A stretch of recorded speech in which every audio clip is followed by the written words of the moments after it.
Perfecto, ya la clase está siendo grabada. Bienvenidos y bienvenidas a la segunda clase de este curso de movilidad ambiental y climática, desafío de escenarios futuros en América Latina y el Caribe. No les voy a quitar mucho más tiempo porque ya conocieron a las profesoras, que nos acompaña Sofía Jacob, y también ya está ahí Clarena Rodríguez y Isis Riquelme. Así que adelante, Sofía, todo tuyo, el espacio.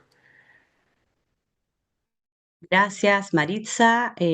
Bueno, aquí lo mismo que decíamos delante, es diferente ponerle rostro a las personas, entonces sí, voy a pedir que Isis y Clarena se muestren ahí, levanten la manito, ya que hay personas que no participaron de la primera clase y también como no pudieron estar, ahí está la Isis, hermosa con sus lentes, y ahí también está Clarena, también hermosa con sus lentes, pero largo. Y bueno, vamos a ser las docentes.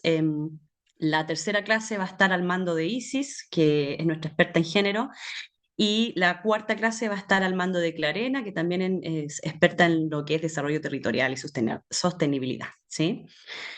Y hoy, ya no para quitar más tiempo, porque después ya Carlos me mira como con hambre, entonces voy a empezar a compartir pantalla, ¿ya? Porque lo que vamos a revisar hoy es muy latente, es una realidad latente que estamos viviendo en todos los países de Latinoamérica y hemos preparado esta clase justamente para hacer el llamado, ¿sí? Entonces, yo no los voy a poder ver, digamos, así que le pido a Clarena, a Isis o a Maritza que me avisen si hay una manito levantada, pero lo mismo que la semana pasada, súper atenta al chat, entonces les voy a ir pidiendo que me dejen ahí sus comentarios y guardemos las preguntas porque esta vez en esta clase sí vamos a tener el plenario. La semana pasada no pudimos, pero esta semana sí vamos a tener el plenario, ¿ya? Cuéntenme si se está viendo la pantalla. Sí, se ve súper bien, Sofía. Ya, excelente, muchas gracias. Entonces, como siempre, el índice, ¿verdad? Va a haber una introducción, una revisión de contenido importante que hemos seleccionado y priorizado para ustedes, un trabajo de grupo que va a usar la misma pauta de de la primera clase, que es bastante concreta y básica, y luego un plenario para escucharles a ustedes, ¿sí? No más de convivencia virtual, pueden dejar cualquier pregunta y aporte en el chat, porque sí o sí nosotros luego lo tomamos en consideración y también las intervenciones por micrófono van a tener un espacio específico que va a ser el plenario, ¿cierto? Y mientras estemos exponiendo, le pedimos a todos y todas que dejen su micrófono en silencio por ahora y este espacio será grabado para que ustedes puedan tener todo el material a futuro, como decía nuestra colega Maritza. Ya, empezamos entonces. Bueno, esta imagen que ven aquí está contando una historia, ¿sí? Y es una imagen que probablemente, quizás, muchos y muchas de ustedes ya lo vivió o lo está viviendo, o personas cercanas a ustedes ya lo vivió. Entonces, aquí hay una historia. Déjenme por chat cuál es la historia que se está contando en esta imagen, ¿sí? ¿Qué creen que está sucediendo ahí? ¿Qué pasó?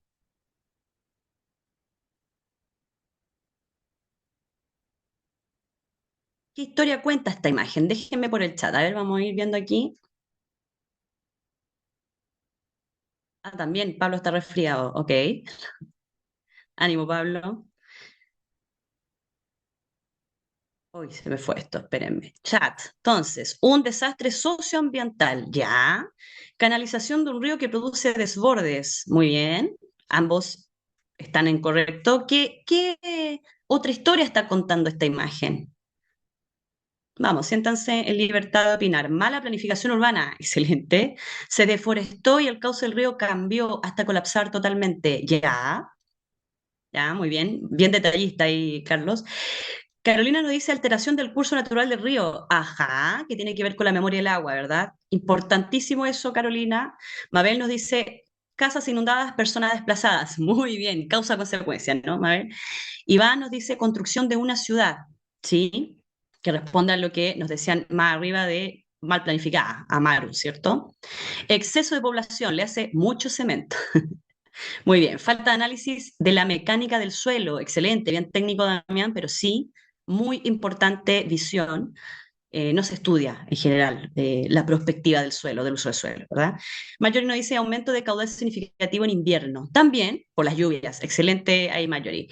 Bien, entonces yo les digo, bueno, ¿qué pasaría si ustedes viven en esta comunidad?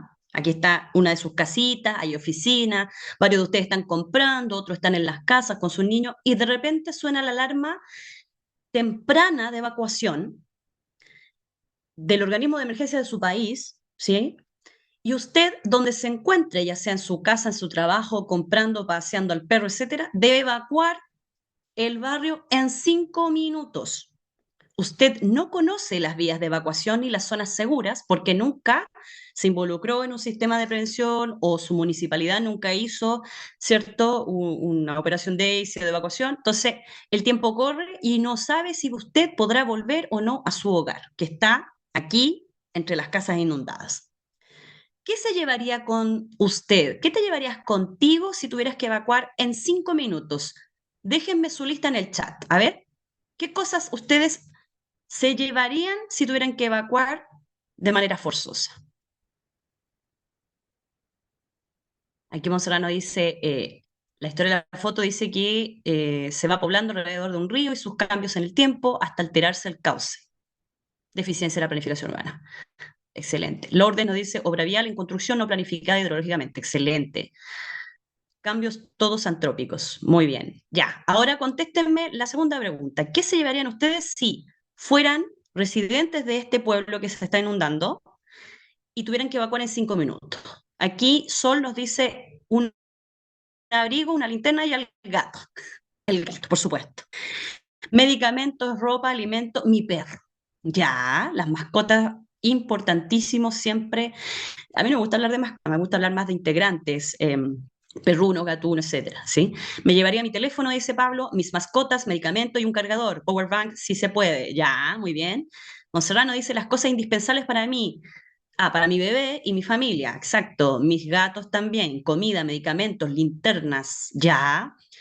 Muy bien, o sea, ¿quiénes están ahí poniendo en el chat qué se llevarían? Me imagino que tienen mochilas de emergencia en la casa, po. Que han invertido en alguna mochila de emergencia, me imagino. A ver, ¿quién más? Por ahí se Lady nos suma, dice, Sofi, un bote ¿cómo? inflable, lo opuesto para no mojarse, los remedios, el celular, están un poco más arriba, ahí para sumar a lo que Ah, estabas leyendo. excelente. Gracias, Clarena, se me fue. ¿A dónde está ese del bote? Oye, qué creativos.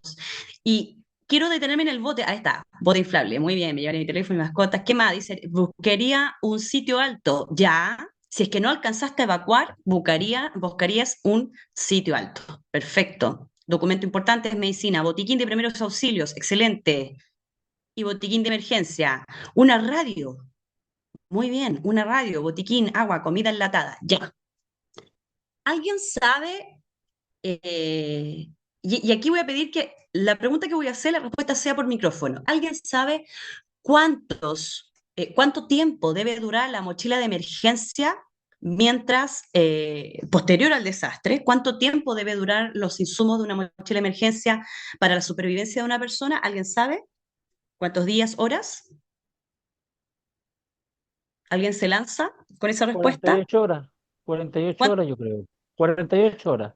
48 horas. No.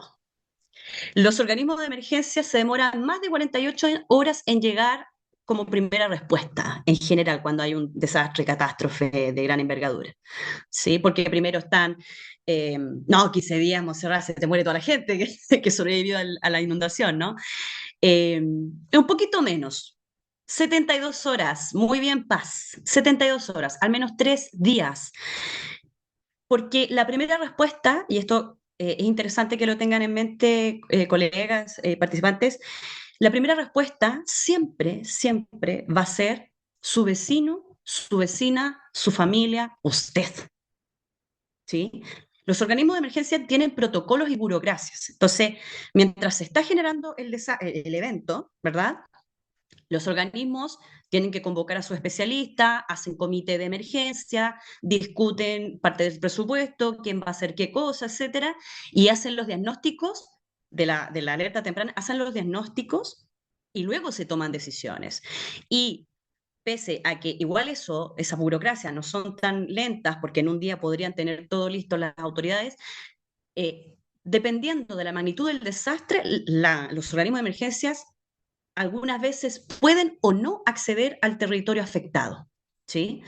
A nosotros nos tocó, en la OIM, en ONU Migraciones, nos tocó el año pasado los mega incendios de Valparaíso, en la quinta región de Chile, que afectaron a 4 comunas colindantes, más de 9.000 hectáreas quemadas, más de 130 personas fallecidas y desaparecidas, algunas, todavía no se sabe nada. Y resulta que los mismos organismos de emergencia, los bomberos, las policías, los servicios de salud nos decían, nosotros recién pudimos acceder a la zona cero, una semana después, porque el incendio, que fue además con vientos, destruyó a tal nivel la infraestructura que ya no habían calles, ya no existían calles. Entonces, las únicas personas que pudieron subir durante los primeros 6 días de la catástrofe hacia los campamentos de las montañas que se quemaron, hacia las quebradas, fueron los repartidores de pedidos ya y deliveries, que pusieron a disposición sus motos y sus cajitas traseras para llevar agua y de estas galletitas, ¿verdad? Y estas cositas que son como abarrotes de energía, ¿verdad? Entonces, barritas de cereales. No fueron prácticamente los militares o la policía los que llegaron, fueron personas comunes y corrientes que, vecinos y vecinas y los repartidores de delivery, quienes pudieron sostener la emergencia durante una semana hasta que pudieron las grúas limpiar el camino para que subieran todo lo demás. ¿Sí? Entonces, esto quiero que quede como súper establecido y ustedes tienen la misión de indagar por su cuenta que muchas veces la primera respuesta no es el Estado, no es el municipio, no es la gobernación regional, es su vecino y su vecino, ¿sí? Entonces, dicho esto, vamos a hoy repasar de qué se trata cuando hablamos de desplazamientos por desastre. ¿A qué nos referimos? La semana pasada, o sea, la primera clase, abordamos el marco internacional de la movilidad humana en contexto de cambio climático y degradación ambiental. Entonces, hay 4 tipologías, ¿cierto? Migraciones ambientales y climáticas, que se dan a mediano y largo plazo porque responden a procesos cíclicos de la naturaleza y del cambio climático. Están los desplazamientos por desastre, que vamos a ver hoy, que responden a eventos súbitos, de corto plazo, a evacuaciones. Las reubicaciones planificadas, que las vamos a ver en la tercera clase con ISIS, que tiene que ver con relocalización, retornos, y la inmovilidad o poblaciones atrapadas, que tienen que ver con asentamientos irregulares, las islas y también todo lo que son las zonas de sacrificio o zonas de conflicto socioambiental, ¿sí? Pero hoy nos vamos a entrar en la segunda, que son desplazamientos por desastre, ¿vale? ¿Y qué son los desastres? Voy a pedir a una definición. ¿Quién se atreve? Abra su micrófono. ¿Alguien?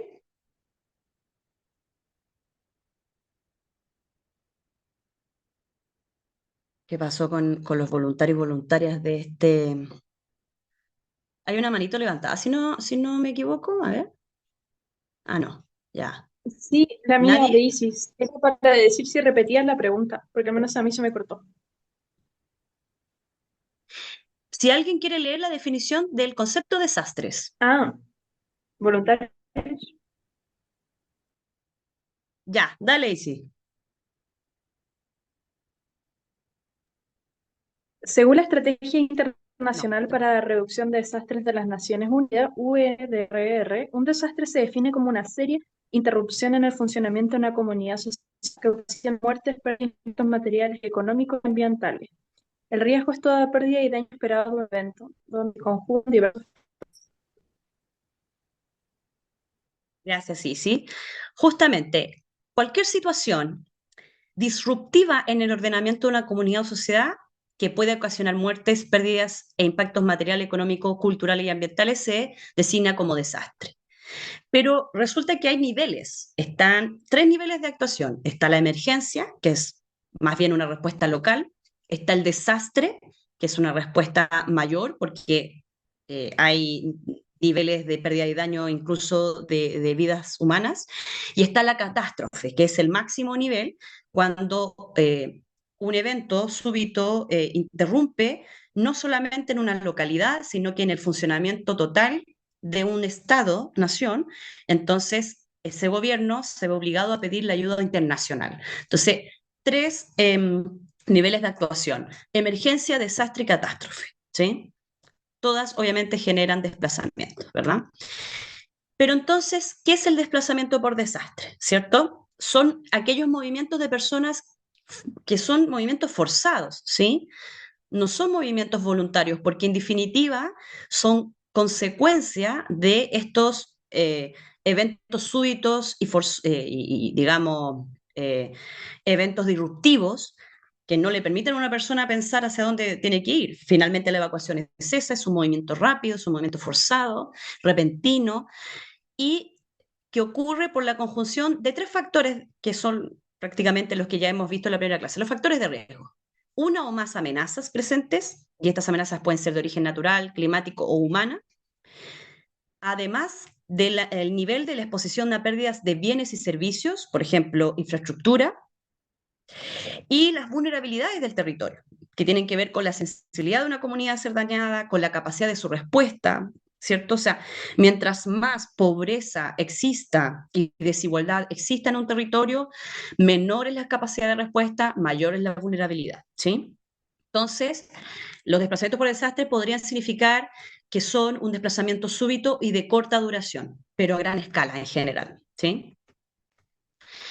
Y aquí, este año salió el nuevo informe RAR, que es de la UNDRR, de la Oficina de Naciones Unidas para la Reducción del Riesgo de Desastre, que es bastante lapidario, súper elocuente y realista, y nos dice que hoy en día ya no podemos observar un desastre, una catástrofe, sin evaluar todos estos factores, que son los impulsores del riesgo o los impulsores del desplazamiento, ¿sí?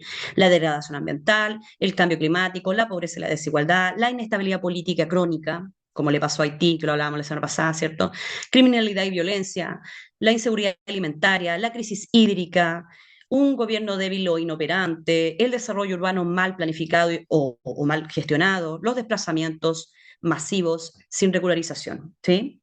Entonces, estos son algunos de la mirada multidimensional que hay que tener para poder evaluar, ¿verdad?, las migraciones ambientales y climáticas y los desplazamientos por desastre.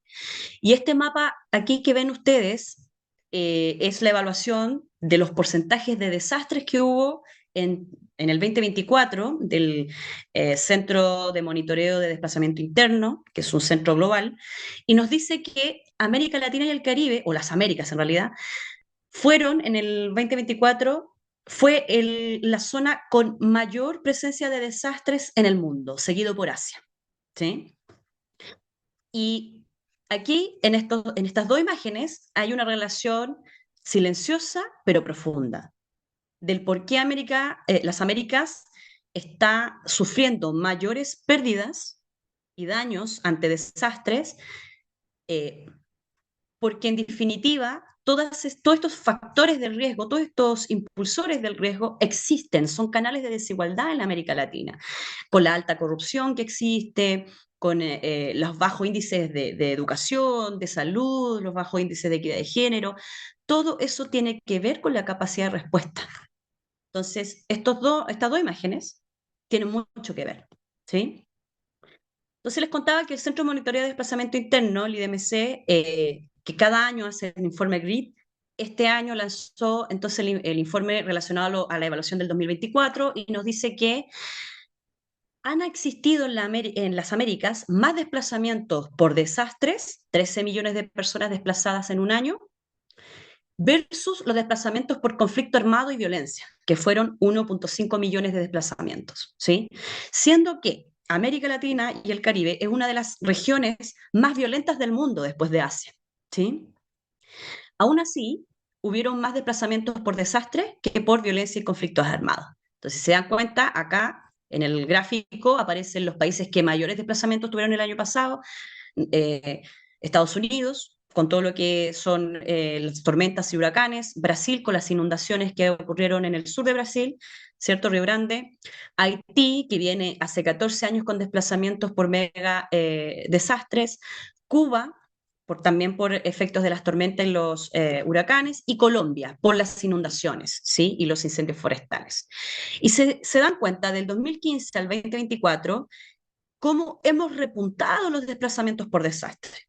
Si en el 2023 tuvimos 2,1 millones de desplazados por desastres socionaturales, en un año tuvimos 13 millones. Y eso es totalmente una alerta de que los desplazamientos por desastre hoy en día ya son una realidad latente en los territorios de nuestros países, ¿sí? Ya no es una situación que está ocurriendo en África o en etcétera. Entonces, bueno, volvemos a revisar el abordaje de la comunidad internacional. Tenemos que en 1990 hasta 1999 se generó el Diseño Internacional para la Reducción de Riesgo de Desastre, que es el DIRN, que es el padre o la madre, por así decirlo, ¿verdad? De los marcos internacionales de esta materia.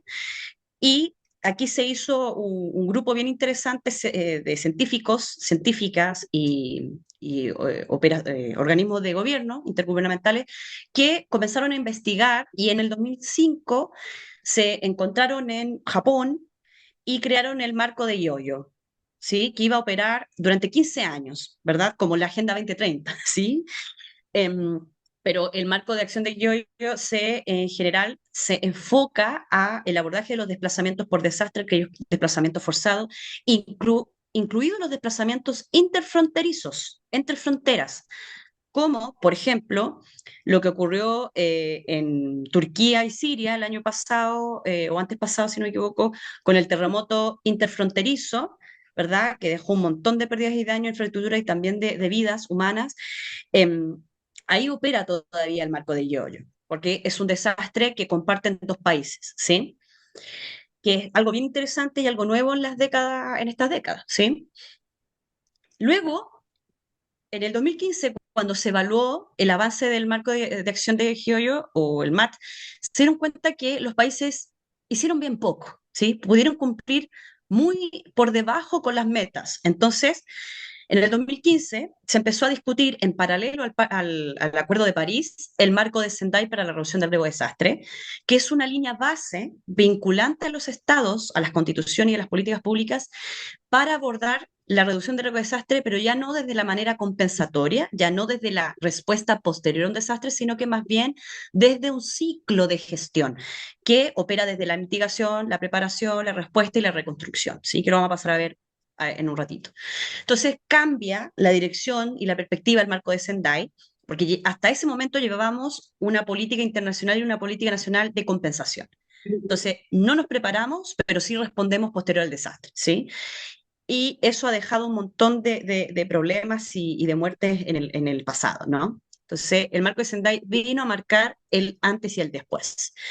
Y justamente, el marco de Sendai el 2022 se dio cuenta que las brechas de género hacían la diferencia en las víctimas mortales de los desastres, ¿sí? Yo ya les contaba en la primera clase sobre la investigación de Oxfam para el 2004 en Indonesia, para el megaterremoto y el tsunami en Sri Lanka, que el 90% de las muertes fueron niñas y mujeres. ¿Por qué? Por los roles de género. Porque la mayoría no sabía nadar ni trepar árboles porque eso nunca se les enseñaba a las mujeres, se les enseñaba a los hombres.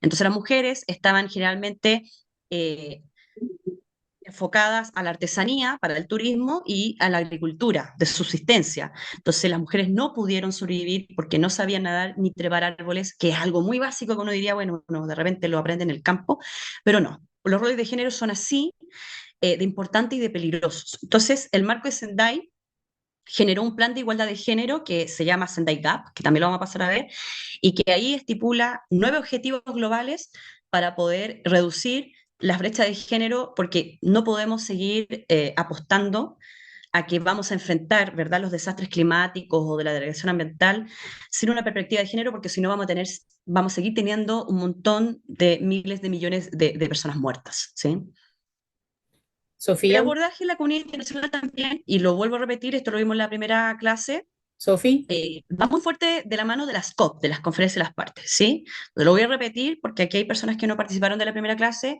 pero entonces en el 2010, en México, en la COP 16 de Cancún, se crea el primer marco de adaptación de Cancún hasta el momento, hasta ahí, hasta el 2010, la mayoría de la cooperación internacional se enfocaba a la mitigación, ¿sí?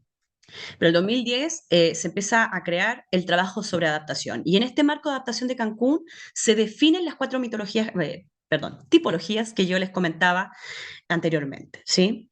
Desde ahí se han hecho varios trabajos, han habido varios grupos de investigación y de tareas sobre desplazamientos, hasta que en el 2019, ¿cierto? Con la COP25 Chile-Madrid se crea la Red de Santiago sobre pérdidas y daños, que es una red de expertos y también de organismos intergubernamentales que se está enfocando a evaluar qué se puede hacer para reducir las pérdidas y daños en las poblaciones más vulnerables, en los países más privados, ¿cierto? O de bajo presupuesto. Y en el 2000, perdón, en la COP30, ahora en Brasil, una de las grandes misiones que tienen los activistas y los negociadores y las negociadoras es justamente definir el fondo para pérdidas y daños. ¿Cuánta plata va a haber? ¿Cómo se va a distribuir? ¿Cierto? ¿Qué equidad va a haber? Porque es urgente. Es un tema que todos los estados están presionando. ¿Qué debemos hacer? ¿Cómo podemos enfrentar? Y ya no podemos seguir teniendo desplazados por desastre porque en definitiva esas personas quedan en el aire. Perdieron la casa y reconstruir una casa sin medios económicos y en un país con problemas de gobernanza, con problemas de macroeconomía, es un problema prospectivo. O sea, esa persona no se va a poder recuperar de aquí a 15 años más, ¿sí? Entonces es un retroceso al desarrollo humano. Todas esas cosas deben empezar a pasar ahora en la COP30 en Brasil, ¿sí? Definirlo. Aquí me detengo brevemente porque las Naciones Unidas, OCHA, ¿sí? Que es la Oficina Humanitaria de Naciones Unidas, todo lo que tiene que ver con emergencias, coordina, ¿verdad?, a nivel internacional y hizo una investigación de 20 años en América Latina y el Caribe y la declaró como la segunda región más propensa a los desastres después de esta investigación. En 20 años, la región de Latinoamérica y el Caribe sufrió un promedio de 17 huracanes anuales, 17 huracanes cada año, de los cuales 23 de ellos han sido categoría 5, la categoría máxima, ¿sí? También la región experimentó 75 terremotos arriba del grado 7.5, siendo Chile, Perú y México los países con mayor actividad sísmica y pérdidas y daños, ¿sí? Estos eventos, juntos con los desafíos de la sequía, de los incendios forestales que vienen en aumento, ¿cierto? Y ahí los incendios forestales afectaron, por ejemplo, a Paraguay, a Bolivia, a Brasil, a Argentina y a Chile el año pasado y antes pasado también. Y además de las inundaciones, han afectado en promedio en 20 años a 152 millones de personas en la región. Y cuando yo hablo de 152 millones de personas damnificadas, hablo de 152 vidas que tuvieron que paralizarse en un tiempo y espacio y reconstruirse lentamente. Justamente por lo que les decía anteriormente, porque vivimos en una región con alta desigualdad, con altos canales de corrupción, y de subdesarrollo. Entonces, cada persona damnificada es una vida en retroceso. ¿Sí? Sofi, ¿Sí? mira, por acá tienes una pregunta, como antes de que avances, Dejémoslas para porque el plenario. ya, Dejémoslas ok, para el plenario para no alargar la exposición, porque ya son las 7:05, entonces ok.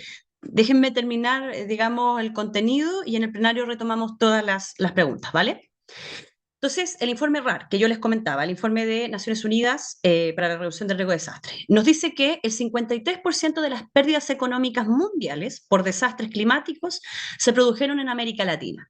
O sea, más de la mitad de las pérdidas económicas por desastres climáticos fueron en nuestra región. ¿Sí? El 99% de los eventos totales registrados en América Latina y el Caribe, de los desastres, entre el 1990 y el 2013, son de riesgo extensivo. Quiere decir que el riesgo se manifestó en un desastre y siguió permanente durante el tiempo. Nunca se eliminó ni nunca se redujo. ¿Sí? Eso es clave tenerlo en cuenta. Luego vamos a entrar más en detalle del por qué. ¿Sí? El año pasado, las pérdidas por desastre representaron 1.5 del PIB de la región. del PIB, digamos, conglomerado de los 33 países, ¿sí? Y eso igual es una alarma, porque estamos hablando de una región bien asimétrica en términos de desarrollo humano, ¿sí? Estamos hablando de que Estados Unidos y Canadá y algunos países de la región como Costa Rica, Uruguay y Chile, que tienen un alto índice de desarrollo humano, pueden invertir de su PIB en recuperación o reconstrucción. Pero países como, por ejemplo, Venezuela, Haití, Dominicana, Guatemala, Nicaragua, Honduras, incluyendo México, Paraguay, Colombia, Ecuador, no tienen la capacidad de su macroeconomía para poder solventar año a año esta cantidad eh, de presupuesto, ¿sí? Entonces, importante, porque aquí, por ejemplo, en este gráfico, que es del mismo informe RAR 2025, nos indica las pérdidas anuales esperadas en sectores de infraestructura por país, solo de infraestructura. Entonces, claro, en primer lugar está Estados Unidos, ¿sí? Que sufre todos los años pérdidas de infraestructura, sobre todo habitacional, por los huracanes y las tormentas. Luego está Canadá, México, Brasil, Chile y Perú ahí como en la línea casi. Y estos 5 países, Estados Unidos, Canadá, Brasil, México y Chile, son los que más hoy en día están invirtiendo para poder solventar las pérdidas y daños de infraestructura ante diferentes multiamenazas y eventos de desastre. En la media se encuentra Ecuador, Guatemala, Costa Rica, Honduras, las Bahamas, El Salvador, Nicaragua, Haití todavía ahí que sobrevive, ¿verdad? Entonces, importante porque estos países, de alguna manera, están exponiéndose a tener que sacar inversión de otras dimensiones y colocarlas en la perspectiva de reconstrucción, ¿sí? Pero ¿cuál es el problema real? Este que aparece aquí. La inversión en gestión prospectiva, o sea, con mirada a futuro, y en la gestión correctiva, es decir, en la eliminación de los riesgos, representó menos del 1,85% del total de la asistencia oficial para el desarrollo. Quiere decir que no se está invirtiendo en la prevención y la preparación. Apenas el 4% del financiamiento climático en la región se consideró para los riesgos de desastre. El 4%. ¿Qué hacemos con eso? Nada, ¿cierto? Sobre todo si el desastre llegó a ser una catástrofe y alteró bastantes territorios de un país, o si fue entre dos países, ¿verdad? Entonces, esto es bien desalentador, porque ¿qué está pasando, cierto? ¿Por qué nuestros gobiernos no invierten en mitigar y adaptar y más bien están invirtiendo en la reconstrucción, o sea, cuando ya pasa el desastre? Entonces, por ejemplo, aquí tenemos esta imagen es bien elocuente, bien concreta respecto a escenarios futuros. Entonces, está el escenario de la acción. Entonces, aquí, por ejemplo, en Ecuador hay una investigación bien interesante que me invitaron a participar respecto a los manglares, a la cosecha de manglares costeros en Esmeralda para contener las marejadas, las tormentas y los posibles tsunamis, y así recuperar parte de la zona costera donde hay mucho comercio, donde hay muchos pueblos originarios afrodescendientes que viven de los medios que les da el mar, versus el otro escenario de la inacción. Entonces, por ejemplo, imagínense que un municipio, el municipio de Esmeralda en Ecuador, nos diga, ya, sí, queremos invertir en la cosecha de manglares y queremos reestructurar la infraestructura costera. Perfecto. ¿Cuál es el escenario? Vamos a mitigar posibles inundaciones y marejadas, por ende el comercio local y la infraestructura habitacional va a estar más protegida, porque finalmente los manglares van a ser un biombo, una muralla verde de protección. Pero ¿qué pasa si el municipio de Esmeraldas nos dice, no, la verdad es que no vamos a invertir en eso porque queremos invertir más en seguridad pública? ¿Ok? ¿Qué va a pasar sin una muralla verde? Que toda la zona costera y toda su infraestructura va a colapsar con la subida del mar, con, digamos, las marejadas que cada vez son más frecuentes. Entonces, ahí está el medio del asunto. Cuando se toman decisiones sin basarse en evidencia, muchos tomadores de decisiones y dirigentes políticos, dirigentes políticas, no tienen a la mano esta información, entonces no toman decisiones acertadas al respecto. Y tampoco toman decisiones prospectivas, es decir, a largo plazo. ¿Sí? Entonces, esto es lo que el informe RAR 2025 arrojó respecto a la evaluación de la inversión que hacen los países en América Latina y el Caribe para reducir los riesgos. Entonces, el enfoque prospectivo vuelvo, repito, es el enfoque a largo plazo. Yo invierto a largo plazo para poder reducir los riesgos. Apenas en los países es el 6%, apenas, ¿sí? O sea, tiene más inversión el fútbol que el enfoque prospectivo en nuestros países, ¿sí? El enfoque correctivo de inversión tiene que ver con cómo, una vez que identificamos los riesgos, los eliminamos a mediano y largo plazo. Resulta que apenas el 16% se invierte en eso, en los países de la región. Y el enfoque compensatorio es justamente el tradicional, que es cuando ocurre un desastre, voy y le doy el bono a la señora que perdió la casa o a la familia, lo reubico, ¿cierto? Vuelvo a reconstruir el edificio en la misma zona de riesgo y que se va a volver a inundar o se va a volver a caer en el próximo evento, ¿sí? Entonces, el enfoque compensatorio es un gran problema y lamentablemente aquí es donde más inversión hay de nuestros países, ¿sí? Entonces, en pocas palabras, todo esto está mal. Disculpen ser un poco honesta en este sentido, pero esto hay que vigilarlo como sociedad civil, ¿sí? Hay que vigilarlo, hay que participar, hay que presionar, porque esto está al revés, por así decirlo, ¿sí? O sea, estos porcentajes deberían ser al revés. El 78% debería ser en el enfoque prospectivo y correctivo y el compensatorio ideal siempre reducirlo, ¿ya? Si no, nunca vamos a lograr hacer estrategias de adaptación y resiliencia en los territorios. Y el cambio climático, además, y los desastres que evoca, es una deuda intergeneracional. Y aquí me quiero detener un momento porque este es un tema que a mí me mueve el alma, ¿no? Como docente. Y les digo que millones de niños han sido desplazados por desastres meteorológicos asociados al cambio climático. Aquí tenemos breve, una breve muestra de una realidad, el elefante en la habitación, ¿no? Entre el 2016 y el 2021, 21 millones de niños, niñas y adolescentes fueron desplazados por tormentas a nivel mundial, según UNICEF, ¿sí? Y 19 millones fueron desplazados por diversas inundaciones. 1,3 millones de niños, niñas y adolescentes han sido desplazados de su lugar de residencia de origen por sequías, ¿sí? Y en total, 43 millones de niños, niñas y adolescentes han sido desplazados en 5 años, ¿verdad? Por diferentes eventos meteorológicos, incluyendo incendios forestales. Y esta es una pincelada, no es la big picture, es simplemente un pedacito del paisaje. Mientras tanto, mientras ocurre esto de que suben los desplazamientos entre la niñez y las juventudes, resulta que los últimos informes que yo les comentaba, tanto de CEPAL como de la UNIDRR, nos dice que los desastres asociados al cambio climático y también a fenómenos naturales, geofísicos, por ejemplo, están aumentando casi el doble o el triple. En cada década son más los desastres que afectan a nuestra región, ¿sí? Entonces, cerramos el 2024, ¿verdad? En 4 años con 323 desastres, a diferencia de el otro corte de años anteriores, que siempre se mantenía entre 200, 250, 260.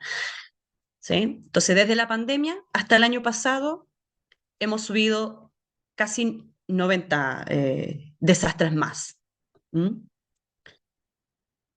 Y la idea, y aquí yo les comparto, hay una linda idea que tenemos con varias especialistas que estamos investigando, es cómo transformamos las escuelas, los establecimientos educativos en refugios climáticos para proteger a la infancia y las juventudes, ¿sí? Y ahí, por ejemplo, con Isis Riquelme de Tremendas, de la Fundación Tremendas, hemos estado trabajando una guía que ella luego les puede conversar a ustedes, una guía educativa respecto a cómo abordar las migraciones ambientales y climáticas para trabajar en las escuelas, ¿sí?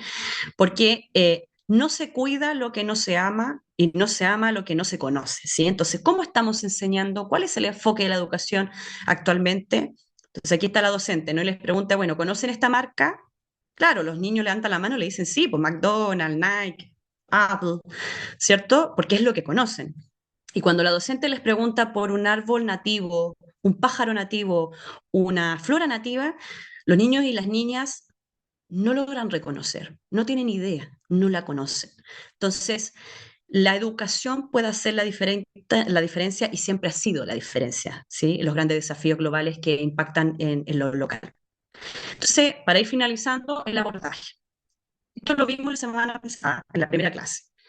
La gestión del riesgo de desastres tiene este cálculo matemático, ¿sí? Las amenazas, que tiene que ver con la incidencia de fenómenos geofísicos como terremotos, erupciones volcánicas, tsunamis, climáticos como tormentas, huracanes, inundaciones, antropogénicos como por ejemplo los incendios forestales, ¿cierto? Que en un 90% son provocados por acción humana, entre otros. Incluso, por ejemplo, las agendas nucleares también es un fenómeno antropogénico de incidencia hoy en día, ¿verdad? Y luego cuando hablamos de exposición y vulnerabilidades, hablamos de estos factores asociados. La realidad sociopolítica del territorio, qué tal su gobernanza, es democrática o no, qué tal el acceso a servicios básicos, es amplio o está restringido, ¿verdad? Eso sí o sí permea la capacidad de respuesta de una población.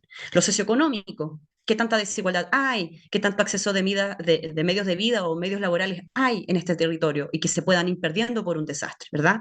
Lo sociocultural, las configuraciones territoriales, la sensibilidad de la población, incluso aquellas perspectivas de inclusión a inmigrantes internacionales. Estamos trabajando con todos y todas, estamos cumpliendo con el paradigma de no dejar a nadie atrás o estamos excluyendo a ciertas poblaciones que no las estamos vinculando, ¿verdad? Las dinámicas demográficas y los roles de género y los sistemas de cuidado, que también lo hablamos la semana pasada, ¿cierto? ¿Cómo logramos equidad en los sistemas de cuidado para que las mujeres y las niñas no sigan siendo las mayores víctimas de los desastres? Las prioridades del marco de Sendai son 4, y de ahí se desprenden objetivos, etc. Primera es comprender el riesgo de desastres, o sea, entender en un territorio lo anterior, o sea, esto, entenderlo.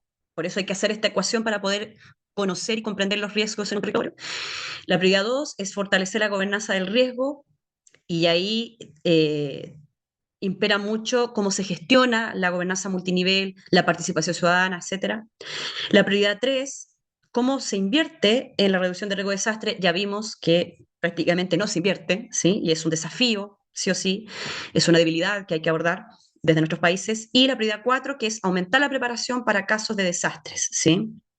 Y aumentar la preparación también significa aumentar el financiamiento para la población civil. Y el marco de Sendai, como les comentaba, impuso una nueva mirada, una nueva perspectiva, que es esta, la del ciclo de la gestión del riesgo de desastre. Y el ciclo tiene 4 etapas, tiene subetapas, pero estas son las principales. Mitigar, que tiene que ver con diagnosticar los riesgos, evaluar capacidades, identificar. Luego de eso voy a prepararnos. Entonces ya identifiqué el riesgo, ya identifiqué qué comunidad está menos preparada, más vulnerable. Entonces genero planes de adaptación, estrategias de emergencias, mejoro o fortalezco los sistemas de alerta temprana en mi territorio, ¿cierto? Hago simulacro, entreno a la población, preparo programas de educación socioambiental, etc. Luego viene el evento, el shock, el terremoto, el tsunami, la inundación, el incendio, y viene la respuesta, que es la tercera etapa, ¿no? Y la respuesta es la operacionalización de los planes, de los clústeres humanitarios. Los clústeres son justamente sectores especializados de la ayuda humanitaria. Está agua y saneamiento, está alojamiento. Bueno, con Clarena trabajamos mucho tiempo en Naciones Unidas con el clúster de alojamiento, ¿sí?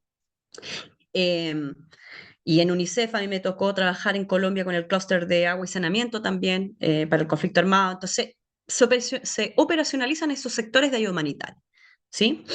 Y luego viene la etapa de la reconstrucción, donde aquí se genera la resiliencia colectiva y la individual, ¿sí? Y que tiene que ver con la prioridad 4. ¿Cómo generamos un reconstruir mejor? Incluyendo la salud mental.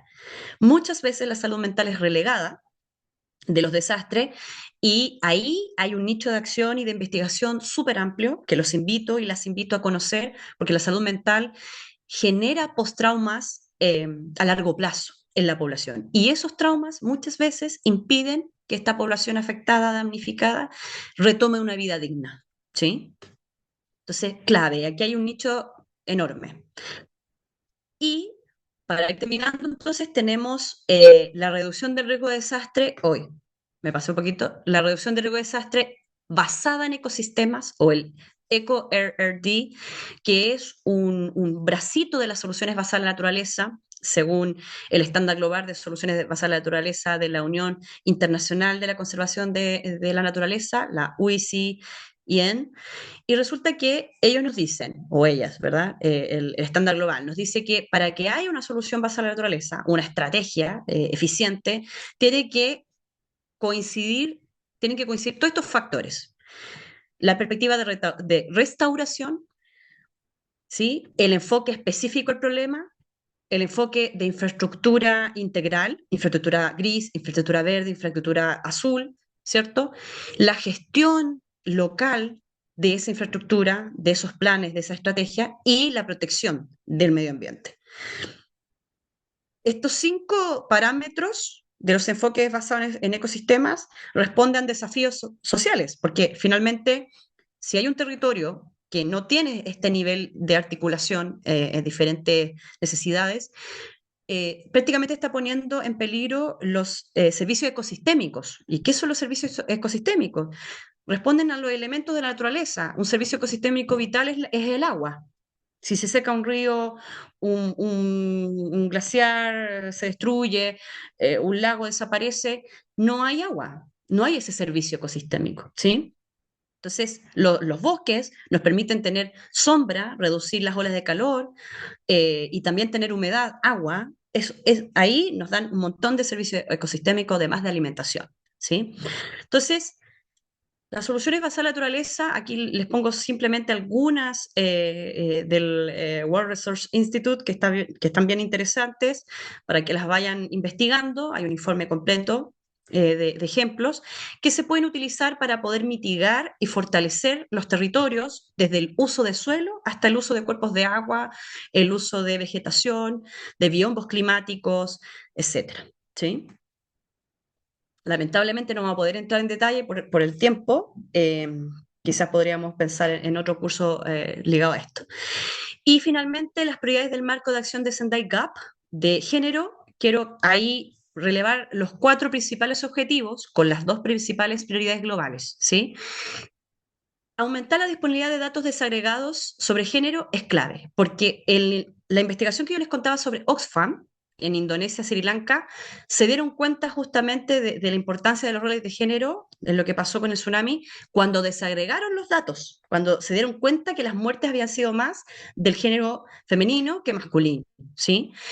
Entonces, cuando desagregaron los datos, se dieron cuenta de estas otras subrealidades que están muy por debajo, súper omitidas. Entonces, importantes como objetivo 1. Objetivo 2, hacer un análisis de los riesgos desde la perspectiva de género, ¿sí? O sea, equilibrar la balanza, ¿verdad? Incorporar la igualdad de género en las leyes, políticas, estrategias, planes e instituciones. Esto prácticamente el objetivo 3 responde a reducir las brechas históricas, porque si no, vuelvo y repito, vamos a seguir teniendo víctimas en gran escala, que la mayoría van a ser mujeres y niñas, ¿sí? Y también las diversidades sexuales, que están muy abandonadas en este tipo de políticas públicas. Y el objetivo 4, aumentar la participación significativa y el empoderamiento de las mujeres en materia de género en la gobernanza de los riesgos de desastre. Y aquí yo les pregunto a ustedes, claro, ¿cuántas mujeres están en el poder tomando decisiones respecto a la reducción del riesgo de desastre? ¿Sí? ¿Cuántas mujeres están participando en los gobiernos locales liderando estrategias de mitigación y adaptación? ¿Cuántas mujeres tienen voz en esto? ¿Verdad? Y ahí nos vamos a dar cuenta que somos muy pocas, ¿sí? Muy pocas. Y aquí les dejo, ya para que ustedes vayan integrando e indagando personalmente, algunos espacios de coordinación en América Latina y el Caribe. Me interesa que ustedes conozcan, por ejemplo, el REDLAC, que es el Grupo Regional sobre Riesgos, Emergencias y Desastres para América Latina y el Caribe. Ustedes, si tienen organizaciones de la sociedad civil, pueden inscribirse, pueden participar, hay foros, hay comités, hay encuentros, hay cursos gratuitos con certificación, etcétera, ¿sí? También está el Grupo Regional de Educación América Latina y el Caribe, el GRELAC, en la cual yo participo, y se enfoca específicamente a los lineamientos de educación en emergencia y reducción de riesgo de desastre, ¿sí? Muy interesante ahí para quienes están en el ámbito de la educación. Y también este de acá, el Red Lag de mujeres para la reducción del riesgo de desastre, que también soy parte, y ahí invito a todas las mujeres aquí presentes y las diversidades a ser parte del Lag Women's DRR Network o el WIN DRR, que está en todos los continentes, y aquí en América Latina está esta red muy importante de mujeres, que ya son más de 2000 mujeres que estamos empoderándonos y posicionando los temas respecto a género y desastre.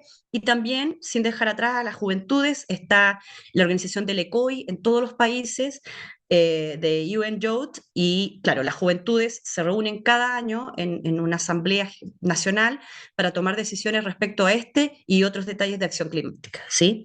Entonces ahí les invito a ustedes a ir investigando cada uno de estos espacios de coordinación y otros, hay un montón más, pero yo quise destacar estos que son los que conozco más, y que les puede servir a ustedes para tener una mayor perspectiva de lo que se está haciendo para mitigar y adaptar, ¿sí?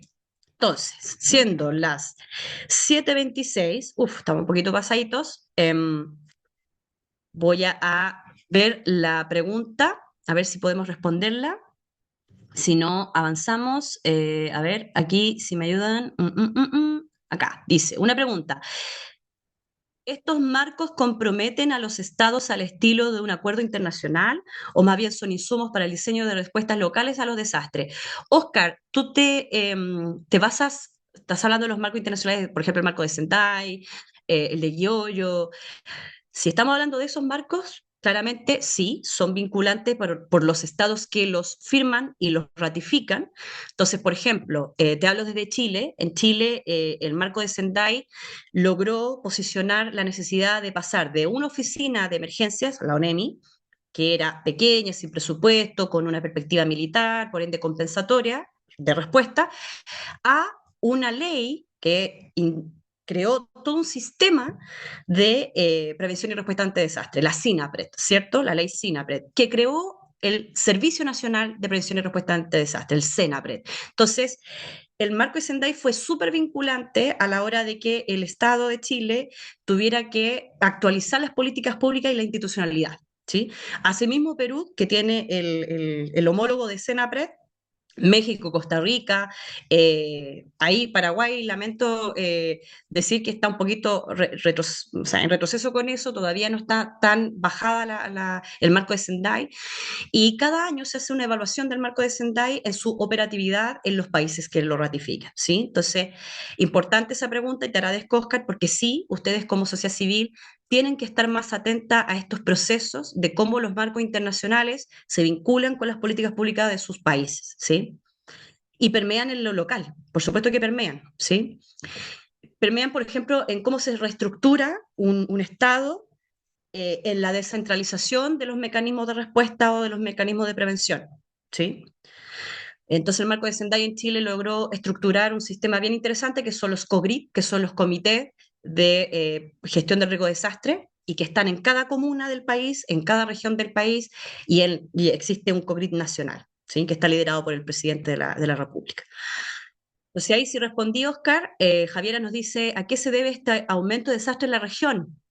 Ahí, Javiera, te invito de nuevo a leer y a ver la clase, porque hablamos de los canales de desigualdad, de todos de estas multidimensionalidad de factores que operan para que los desastres sean cada vez más frecuentes, intensos y masivos, ¿sí? Entonces, voy a retroceder a esa para mostrarte así bien en concreto por qué aumentan los desastres en América Latina, por esto, ¿sí? Aquí por estos factores, porque en América Latina estamos muy expuestos a diferencia de otros continentes, a inseguridad alimentaria, a criminalidad y violencia, a inestabilidad política, a pobreza y desigualdad, a canales de corrupción, a desarrollo urbano mal planificado.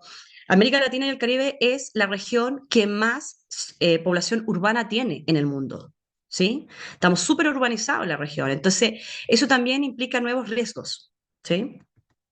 Entonces, es muy buena tu pregunta y es como para hacer una tesis prácticamente, ¿sí? Alicia nos dice un seminario permanente de intercambio de saberes, saludos de México. Bueno, hagámoslo en México, Alicia. Feliz si pudiéramos hacerlo, porque las comunidades de aprendizaje son súper resilientes en ese sentido, así que feliz si pudiéramos generar algo así. Entonces, bueno, miren, tenemos que avanzar en el trabajo grupo, ¿ya? Voy a contestar la última pregunta, que es de Iván, que dice, ¿qué tipo de climas provocan más desplazamientos por ese motivo? Ya, ¿qué tipo de climas? Interesante.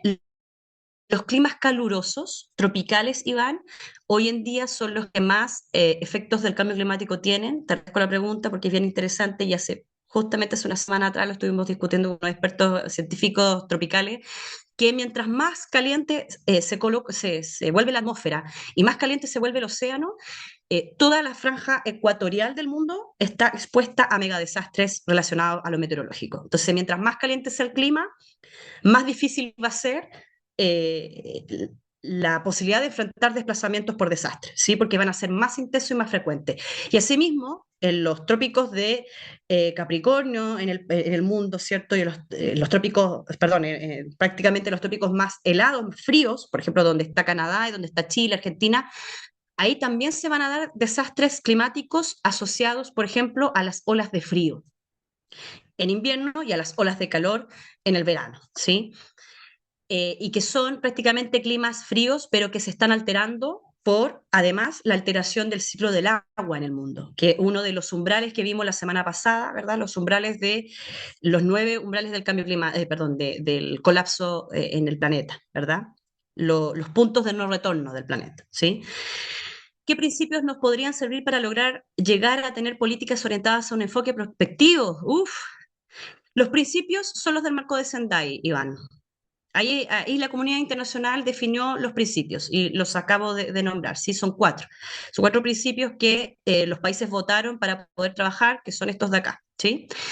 Así como se considera el enfoque de género, se considera el tema etario en el desarrollo de estas propuestas y planes. Buenísima pregunta. Muchas veces, y vuelvo, repito, ¿no? Hablaba de la infancia y las juventudes, pero no hablé de la población adulta mayor, por ejemplo. Y tampoco hablé de la población en situación de discapacidad, que hoy en día en los clústeres del sistema humanitario, del ciclo de la gestión del riesgo que les estoy mostrando, estas poblaciones son reconocidas como población de especial protección, son grupos de especial protección. Entonces, el enfoque de género está más desarrollado porque es una urgencia, porque la mitad de la población mundial es mujer prácticamente, pero falta mucho trabajo con los temas etarios, con la corresponsabilidad intergeneracional. Sí o sí, es un temazo que también es para una tesis, Iván, así que te agradezco la pregunta porque estas son cosas súper enriquecedoras que se dan en estos espacios. Estamos haciendo algo, revisé cada uno de ustedes y cada una de ustedes revise cuáles son las líneas base en sus países para abordar el tema etario e intergeneracional de la acción climática. ¿Lo están abordando sus gobiernos o no? Ahí es una excelente pregunta, Iván, para hacerse, ¿vale? Bien, entonces, ahora vamos a pasar a trabajar en grupos, ¿ya? Quienes estuvieron la semana pasada en la primera clase ya trabajaron esta pauta con casos reales en América Latina y el Caribe de migraciones ambientales y climáticas. Hoy vamos a trabajar 4 casos reales de desplazamientos por desastres que están focalizados en algunos países, ¿sí? Y se van a dividir en 4 grupos, ahí Maritza los va a dividir, cada grupo va a tener una pauta en Word que está en el chat, entonces aquí le voy a pedir ayuda a Maritza, van a contestar estas 6 preguntas en grupo, van a discutir, van a intercambiar experiencias según lo que ustedes han vivido, entonces van a leer la noticia o el reportaje, van a evaluar qué fenómeno ocurrió, quiénes protagonizaron o quiénes fueron los damnificados, las damnificadas, dónde ocurrió, cuándo ocurrió, y nombrar algunos aspectos del contexto de donde ocurrió, el por qué ocurrió, las causas y cómo ustedes solucionarían esta situación para que no vuelva a ocurrir. ¿Sí? Entonces voy a dejar de compartir pantalla. Ahí. Sabemos que hay hartas preguntas, pero queremos que ustedes también se escuchen y se conozcan. Entonces ahí a Maritza le voy a pedir que haga las salas. En las salas vamos a trabajar 20 minutos. Por ende, nos volvemos a juntar, si no me equivoco, a las 35, 45. Nos vamos a juntar 10 para las 8. Vamos a dejarlo en 15. 10 para las 8 para hacer un plenario breve, para que cada grupo exponga principalmente lo que es trabajo, ¿vale?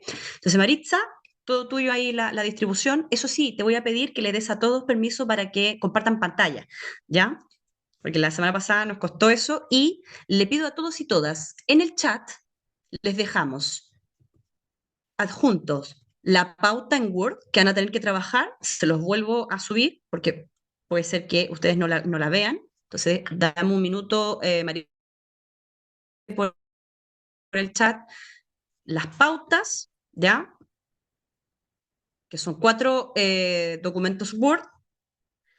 Entonces, cada grupo va a tener su documento Y también, ahí están, en el chat, por favor, coméntenme si los ven. Cada grupo va a tener el apoyo igual de una de nosotras, ¿sí? Y aquí están los links de los casos, ¿vale? Bien, entonces le pido a Clarena, Isis, Maritza, que tomen en cuenta estos links y estos Word. Y ahora sí, ya Marisa, nos puedes dividir en grupos. Perfecto, nos vamos a dividir entonces en 4 grupos. Cada uno debería tener unas 6 personas. Los voy a abrir ahora y les va a aparecer un mensajito para unirse cada uno a su grupo. Recuerda dejar a Clarena y a Isis separadas, una en cada grupo, por favor. Sí, de hecho, a Clarena y Isis no les ha asignado todavía porque las puse de coanfitrionas para que después podamos ver y cada una se vaya a un Estupendo. grupo, van a poder moverse. Y listo también, ya todas las personas pueden compartir pantalla.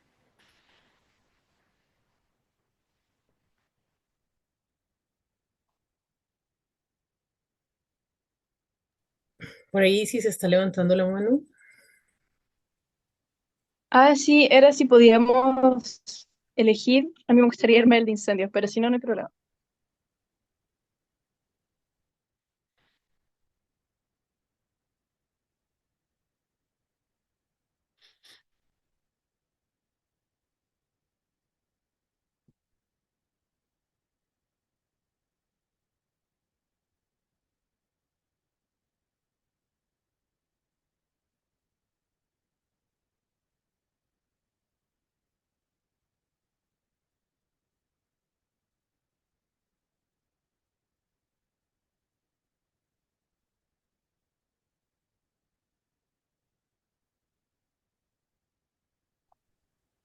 Hola, perdón, a mí no se me asignó.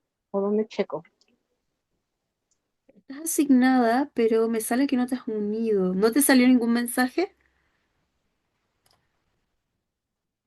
Déjame ver. Estaba revisando lo que enviaron.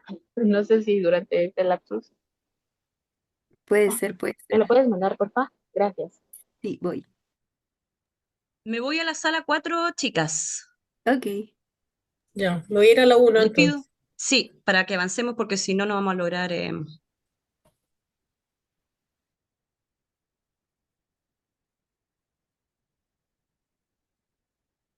Ya, perfecto. Ahí, Alicia, debería haberte salido un mensajito para unirte a la sala.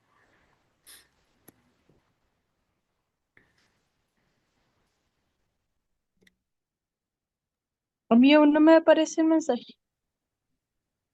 No, deberías poder moverte, pero no me acuerdo a qué sala vas a ir, Isis, finalmente. A la 2.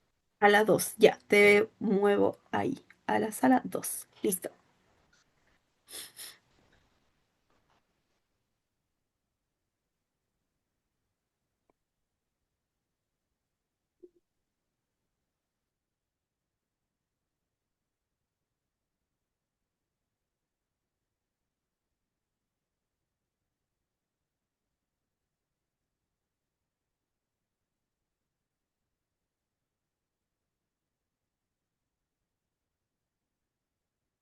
¿Pudiste unirte, Isis? Ahí sí.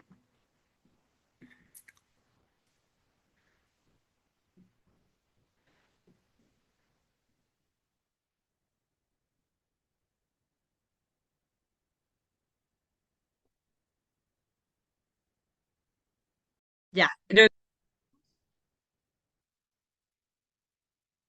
no sé si todavía, porque creo que faltan personas, estábamos muy pegados y pegadas en una discusión bien interesante en el grupo 4. Espero que los otros grupos también hayan estado reflexionando, dándolo todo en estos espacios bien interesantes.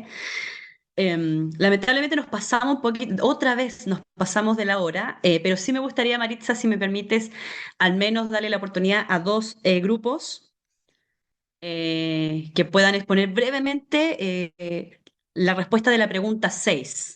Sí, por ¿Cómo supuesto. solucionar? Entonces, aquí le quiero dar el micrófono a cualquier representante de un grupo en específico que quiera responder la pregunta 6. Primero me diga de qué se trataba el caso y luego qué decidieron respecto a la pregunta 6. ¿Cómo abordarían el problema? A ver, ¿Alguien se atreve? ¿Alguien se lanza?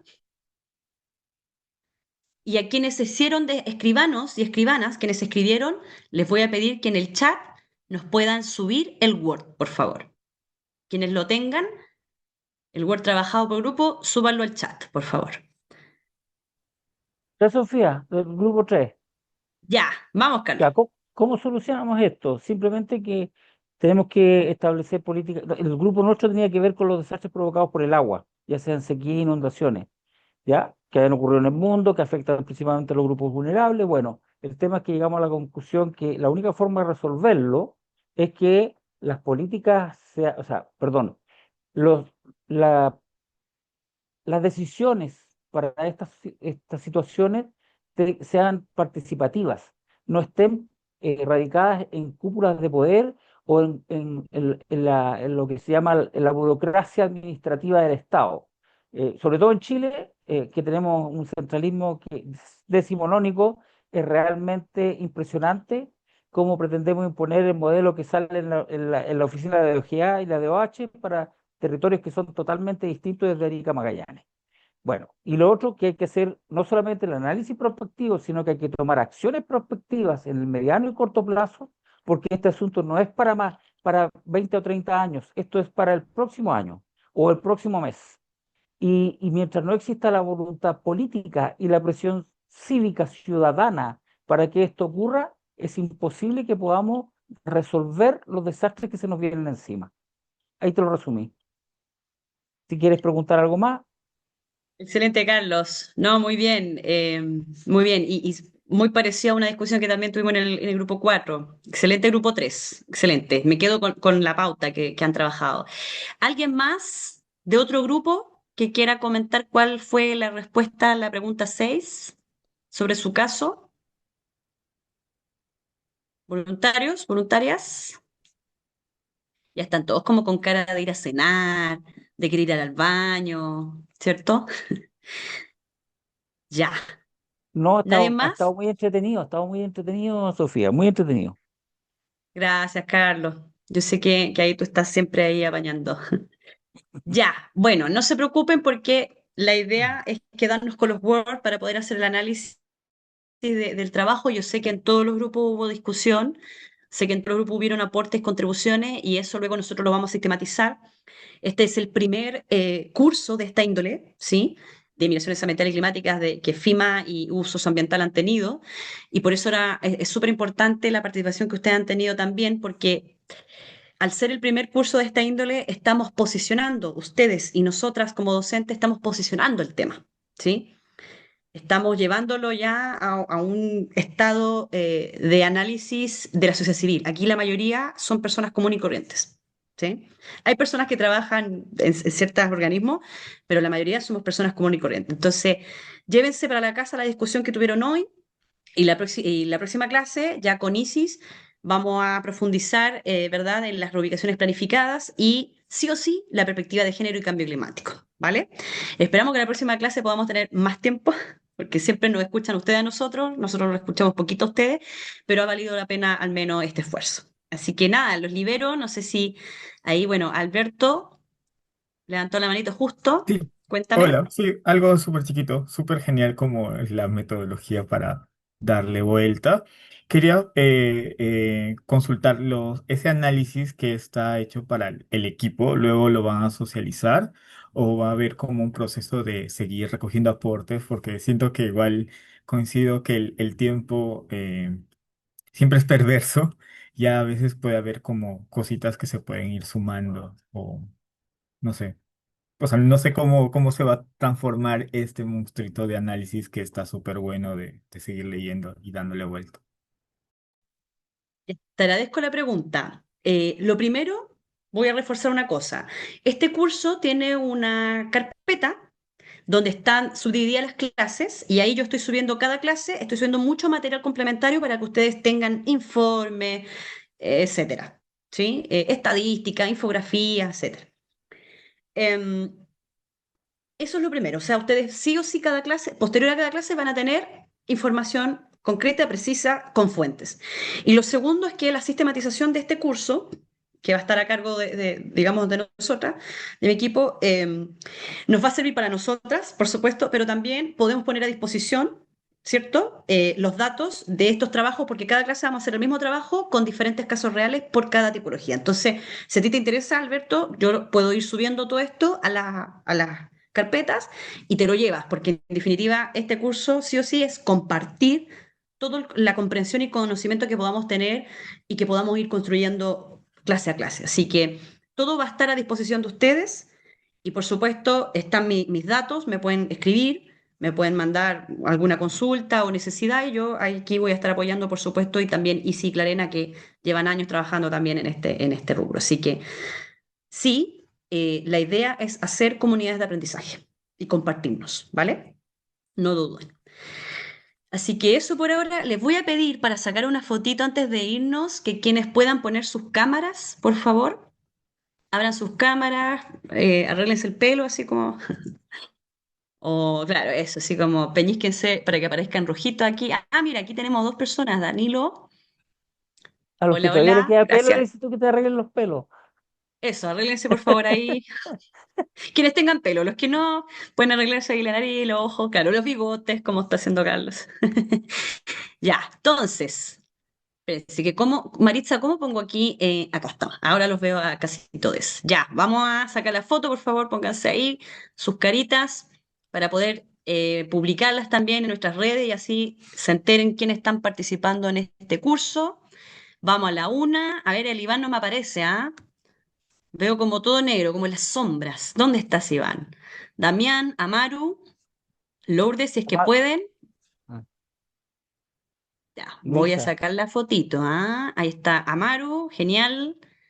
Voy a la una, pónganme sus risas más bonitas. A las dos, espérenme, que justo no salió de man. Ya, Damián, vamos. Uno, dos y tres. Excelente. Ya, les mando la foto entonces. Muchas gracias a todos y todas. Les libero para que vayan a comer, vayan a tomar nos su vemos. once Hasta y la Gracias nos a próxima vemos todos y clase. Chao, todas. chao. Listo, Chao. gracias. Gracias, Pau. Chao, gracias por Bueno. Ah, todo. gracias. a todas y a todos. Cuídense. Chao, muchas gracias. Chao, chao.